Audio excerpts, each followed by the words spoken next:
आजची बोधकथा सूक्ष्म निरीक्षण। वैद्यकीय महाविद्यालयातील प्राध्यापकांनी एक दिवस विद्यार्थ्यांची सूक्ष्म निरीक्षण शक्ती आणि किळस सोसण्याची क्षमता पाहण्यासाठी एक प्रयोग केला। विद्यार्थ्यांना म्हणाले, या काचेच्या वाटीत घाणेरडे पाणी आहे। मी वाटीत बोट बुडवून तोंडात घालणार आहे। प्रत्येकाने पाहून तसेच करायचे, तिटकारा दर्शवायचा नाही।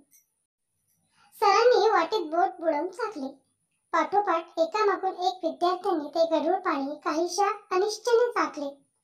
प्राध्यापक म्हणाले, किळस न मानण्याच्या गुणात तुम्ही सगळेच पास झालात, पण सूक्ष्म निरीक्षणाच्या गुणात सगळेच फसलात। मी करतो तसे तुम्ही करायचे होते। तुमच्या कुणाच्याच लक्षात आले नाही। मी एक बोट वाटीत बुडवले व चाखले दुसरे। विद्यार्थ्यांच्या चेहऱ्यावरचे फसविले गेल्याचे भाव पाहून प्राध्यापकांनी वाटीतले सर्व पाणी पटकन पिऊन टाकले आणि म्हणाले, या पाण्यात अपायकारक काहीच नाही। हे ऐकून विद्यार्थी खुश झाले।